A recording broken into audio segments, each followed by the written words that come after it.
Today, the city of Minneapolis lost a hero in police officer Jamal Mitchell.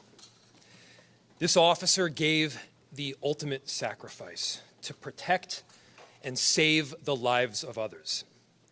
His life, his service, and his name will forever be remembered in the city of Minneapolis. And I'll say it again. Minneapolis police officer Jamal Mitchell is a courageous hero. And today is a devastating day in the city of Minneapolis. We have several other victims, beloved residents, community members that were killed during the same incident. Several others were injured. And our whole city right now is grieving. I want to take a moment to talk about who Jamal Mitchell was. He was a hero, a son, a father, a fiance, and an officer who was so deeply committed to protecting and serving.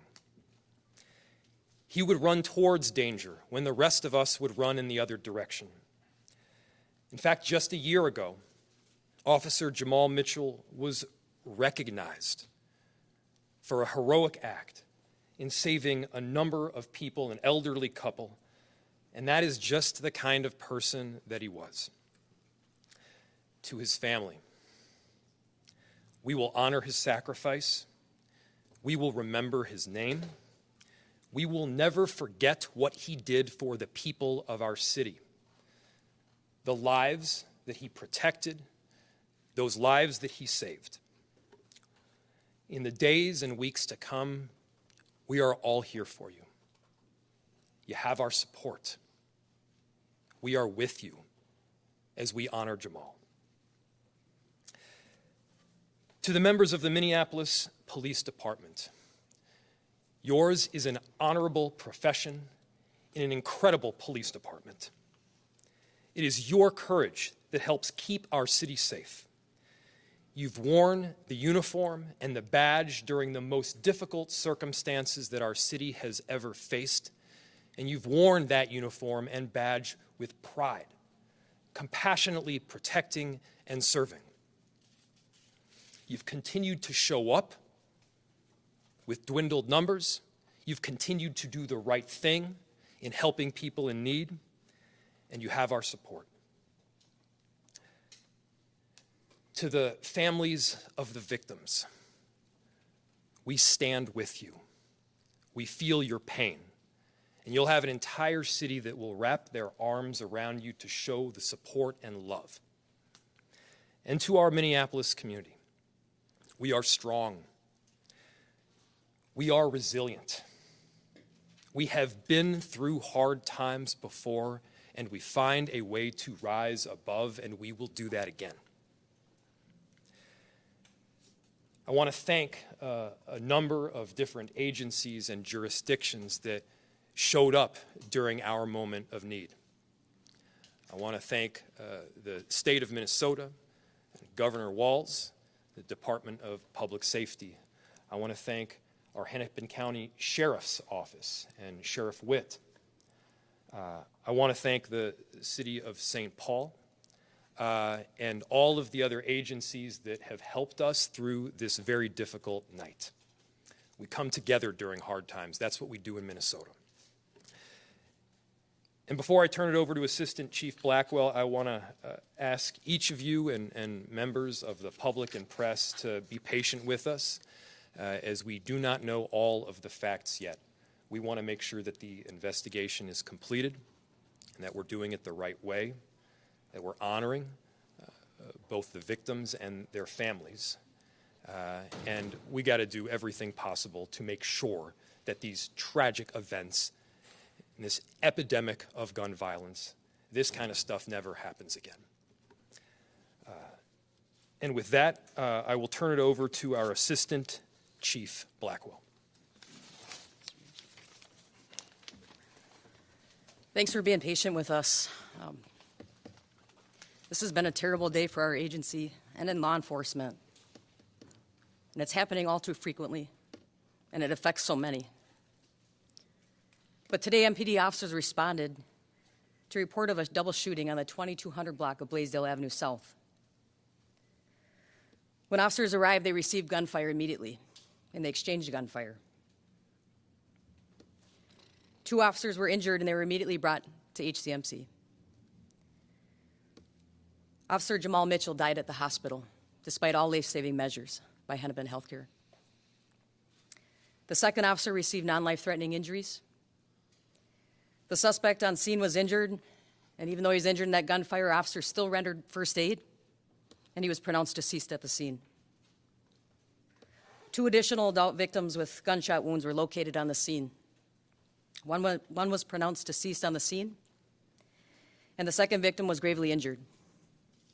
A firefighter was also injured during gunfire, and they received non-life-threatening injuries.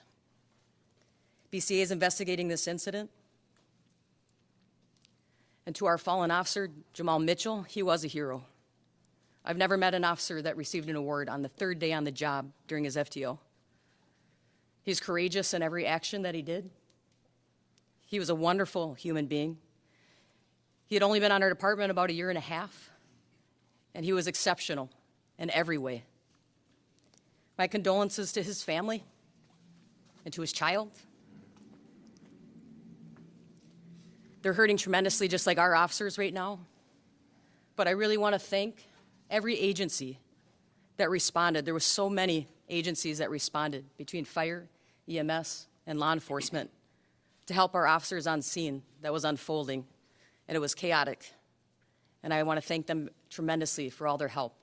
And the Hennepin Healthcare, who did everything they could to save our officer. So thanks for your patience. More information will be coming out soon.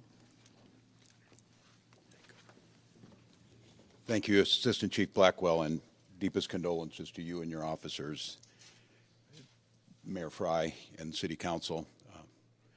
Most importantly, to the Mitchell family. There's no words you're going to hear today that are going to make today and the horror of it go away. For Minnesotans across the state, here in Minneapolis, but across the state,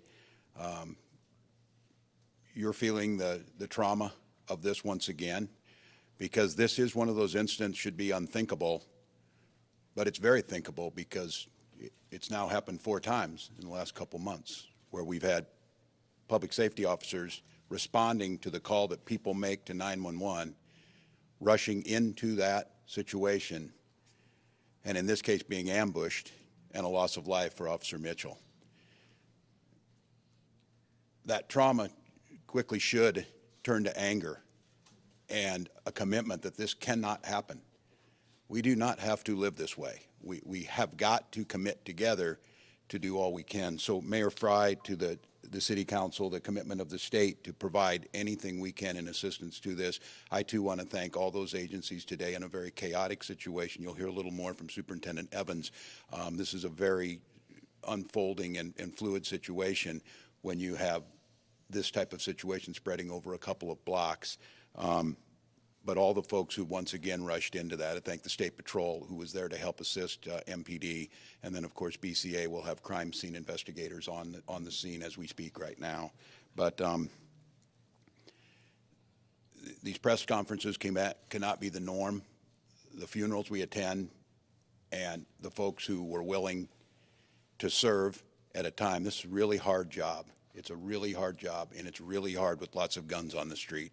And it's really hard if those folks can't feel us unified behind them to make sure that we're providing every single thing we can to make sure that they get what they need to do their job, to protect all of us, but to protect themselves. Their families deserve to know they're coming home. So deepest condolences and an absolute commitment that this cannot be the norm. With that, I would turn to Minnesota Bureau of Criminal Apprehension, Drew Evans. Thank you, Governor. And at the outset, I want to express my condolences to the Minneapolis Police Department, Assistant Chief Blackwell, and all the members of the City of Minneapolis Police Department. As the Chief noted and the Mayor noted, this is a terrible day. As the Governor noted, this is happening far too often. in the state of Minnesota, and something definitely needs to change. What we had today is another police officer that was killed in the line of duty, who was rushing towards danger, who answered a call for service, and the first thing he did when he got out of his car was try to help victims that were at a scene, and he was ambushed. And I'm seeing that far too often where individuals are doing that on a regular basis, where they're doing their jobs, and the first thing that they encounter is gunfire. And it's alarming, and it's scary, and once again, we're sitting here with a police department that's in incredible pain and a community that's in incredible pain.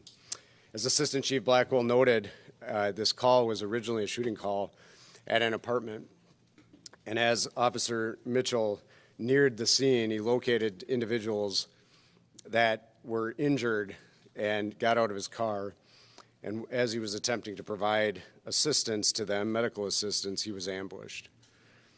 With that, in the original apartment, 2 males were shot.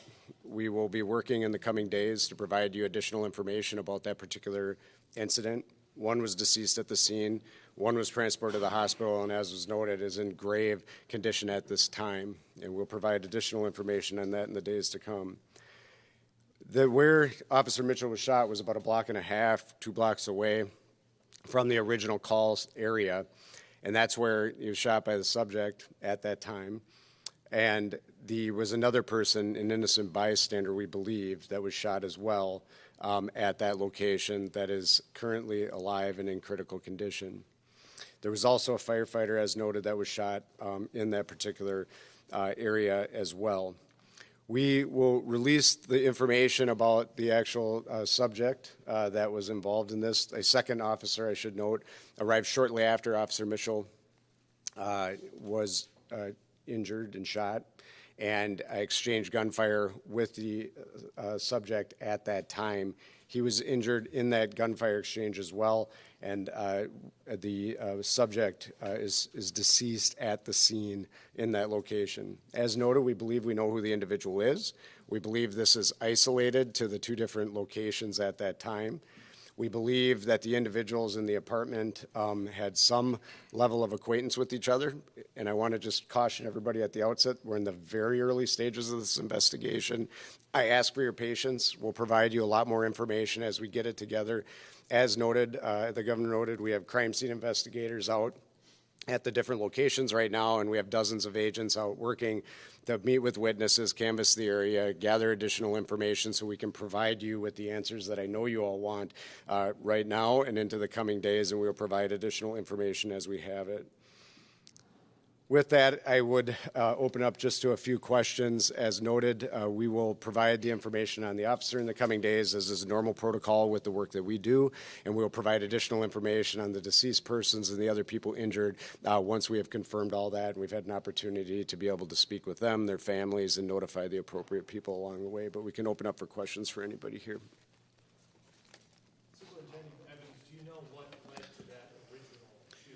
No, that's still part of the real active investigation. We still have work to do that. We know that there's certainly some level of acquaintance amongst the people that were in the apartment, but we still need to uncover the motive, and really that's part of the active investigation. Do we know how many Minneapolis police officers exchanged gunfire with the suspect?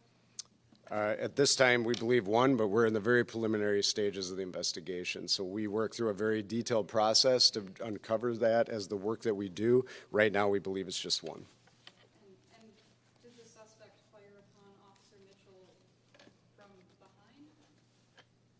Do we know? It's part of the active investigation. What I can tell you is that Officer Mitchell was attempting to assist the individual that shot him. And with that, it happened very fast, and that he ambushed him. And I will provide much more detail on that. It'll make a lot more sense in the coming days as to exactly what happened. But I will tell you that there was a very close encounter and that he ambushed Officer Mitchell. I did have a quick question. You mentioned ambush a couple of times. Was there a sense that these folks were lying in wait for these responding officers? Yeah, I'm using the term for a reason. I've seen the video, and he was ambushed at the time by this individual that was there.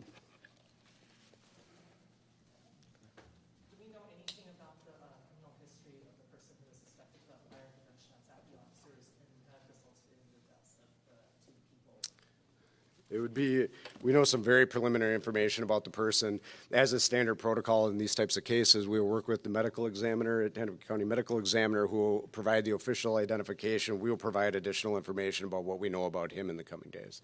Mr. Mayor, Deputy Chief here, I don't know if you can answer this here, but the next few days is obviously going to put a strain on city resources here. Have you talked to St. Paul and other cities around the area in terms of extending this assistance that they're lending to the city at the moment? Yes, we've been in constant contact with a number of jurisdictions, including St. Paul, including the state, including Hennepin County Sheriff's Office, and they have all said that whatever is necessary to provide safety during this very difficult time, they're willing to provide, and it's deeply appreciated. I also want to note and thank our city council members for being here. It's a strong show of unity to have the governor of the state of Minnesota here, city council members from Minneapolis, all standing side by side, saying that this kind of thing can never happen again. Is it correct that this is the first Minneapolis police officer killed in more than 20 years? Yeah, I'd have to double check with that. It has been a long time. Last question. Thank you. Thank you, everybody.